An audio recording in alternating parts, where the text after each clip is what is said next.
कि हम सब बड़ी देर से यहाँ आ रहे हैं और लोगों को अभी तक ये नहीं पता कि ऑन कैसे करना है। वो आके देखते हैं, आवाज़ देते हैं, नहीं आती तो फिर ऐसे करते हैं। क्योंकि आप ये देखो स्विच है, ये देखो, इसको थोड़ा ऊपर कर देंगे तो ग्रीन लाइट आ जाएगी, ऑन हो जाएगी। प्लीज़ इतनी देर में इतना तो समझ आ जानी चाहिए कि इसको ऑन कैसे करना है, उससे टाइम थोड़ा कम होगा। जैसा कि आपने देखा होगा कि मैं पिछले 2 महीने से गायब था, मैं और मेरी बीवी। तो हम इंडिया गए हुए थे और वहाँ पे हमने ये, इसको कहा जा सकता है कि ये हमारी यात्रा का ट्रिप था। तो इस 2 महीने की ड्यूरेशन में हमने 5 छोटे छोटे जगह पे जाके हमने तीर्थ स्थान देखे। सबसे पहले, जैसा कि आपको मालूम है, मेरे गुरुजी हैं धर्मशाला के पास, वहाँ उनकी समाधि बनी हुई है, कशीर तो शांत हो गया। तो वहाँ 10 दिन पहले हमने वहाँ गुजारे। उसके बाद हम गाज़ियाबाद से आके पहले इलाहाबाद, फिर बनारस और फिर अयोध्या, 5 दिन का टूर वहाँ लगाया। इलाहाबाद में हमने त्रिवेणी में स्नान किया, अयोध्या का मंदिर देखा, बनारस का कॉरिडोर देखा, बहुत अच्छा लगा। उसके बाद हम अपनी बेटी के पास चले गए बेंगलोर में। बेंगलोर से एक ट्रिप लिया हमने उडुपी, आनंद आश्रम, गलूर मठ, और वहाँ 2-3 शिव के बहुत बड़े मंदिर हैं, उनको देखा। उसके बाद हम पटना गए। मेरे मन में बड़ी देर से इच्छा थी, गुरु गोविंद सिंह मेरे बहुत आदर्श गुरु हैं और उनकी जन्मस्थली थी। तो क्योंकि मैं उनको अपने मन से बहुत इज़्ज़त करता हूँ, बहुत मान करता हूँ, बहुत पूजा करता हूँ उनकी, तो मेरे मन में था कि मैं उनका, जहाँ उनका जन्म हुआ था वहाँ पे गुरुद्वारा है, उसके दर्शन करूँ। जस्ट टू टेल यू के 5 सिखों के 5 तख्त हैं। तख्त मीन्स सेंटर ऑफ पावर। तो वो कौन कौन से हैं? पहला है अकाल तख्त अमृतसर में, आपने सबने देखा होगा, जहाँ गुरुद्वारा उसके सामने अकाल तख्त है। फिर तख्त श्री पटना साहब, जो मैं अभी होके आया हूँ। फिर तीसरा है केशगढ़ साहब, चंडीगढ़ के पास, ये भी मैंने देखा हुआ है। और दमदमा साहब बठिंडा में है, ये हैं। और चौथा है हजूर साहब मंदेड़ में, वो भी मैंने देखा हुआ है। तो मैं बात करूँगा गुरु गोविंद सिंह जी की, महाराज जी की जन्मस्थली पटना साहब। तो बड़ी मन से इच्छा थी, तो मैंने सबसे पहले जाके पूरा 1 दिन पटना के लिए रखा हुआ था। तो जब हम वहाँ पे गुरुद्वारा साहब में गए, हरमिंदर साहब बोलते हैं उसको, पटना साहब, तो गुरुद्वारा देखा, मन को इतनी खुशी मिली। ऐसा सुंदर और वेल मेंटेन्ड गुरुद्वारा बहुत कम देखे मैंने।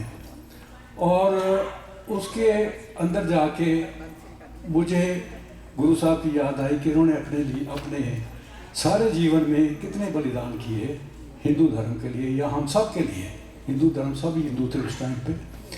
तो उन्होंने कितना बलिदान दिए। उन्होंने 2 पुत्र अपने वार में गवाए, 2 उनके पुत्र दीवार में जलाए गए, उनकी माता का जेल में देहांत हो गया। खुद भी सारी ज़िंदगी लड़ते रहे वो मुगलों के साथ, और अखीर में भी वो उनको तीर लगे हुए थे और उनको बहुत चोटें लगी हुई थी। तो उन्होंने अपना सोचा कि अब काफ़ी हो गया, तो उन्होंने अपना शरीर छोड़ दिया। वो छूट थोड़ा सा उन्होंने नंदेड़ साहब में, वो भी वहाँ मैं गया हूँ, वहाँ पे भी बहुत पावरफुल टेम्पल है। तो ये जब अंदर गए हम, तो वहाँ पे मंदिर के बिल्कुल सेंटर में उन्होंने एक गुरु गोविंद सिंह जी की फ़ोटो रखी हुई है। हमने बाद में पता लगा कि ये क्या है सारा कुछ।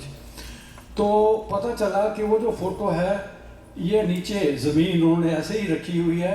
ये वो जगह स्थान था जहाँ पे गुरु गोविंद सिंह जी का जन्म हुआ था। उसके ऊपर उन्होंने थोड़ा सा चबूतरा बना के उसके ऊपर फ़ोटो रखी हुई है। और उसकी मैं कीर्तन की मैं फ़ोटो भी लोगों को वीडियो भेजा था, अगर किसी को चाहिए तो मैं भेज दूँगा। तो उसको मत्था टेक के मुझे बहुत प्रसन्नता हुई और मेरी आंखों में आंसू बहने लगे कि देखो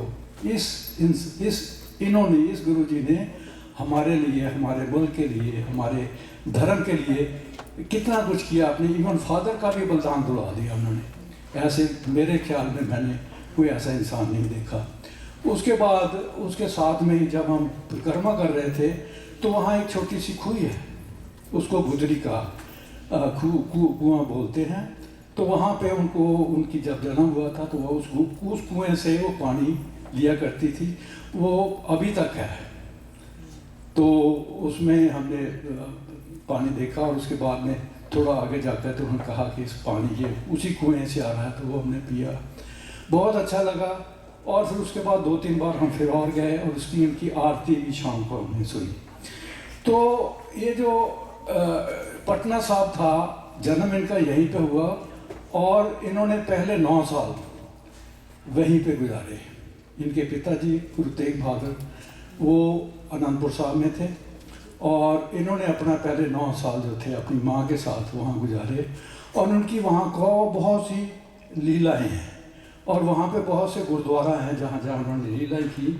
उनमें से कुछ जो असली 7 जो मेन गुरुद्वारा हैं उनको बताता हूँ। एक तो ये जन्म स्थान जिसकी मैं बात कर रहा था, और दूसरा है बाल लीला।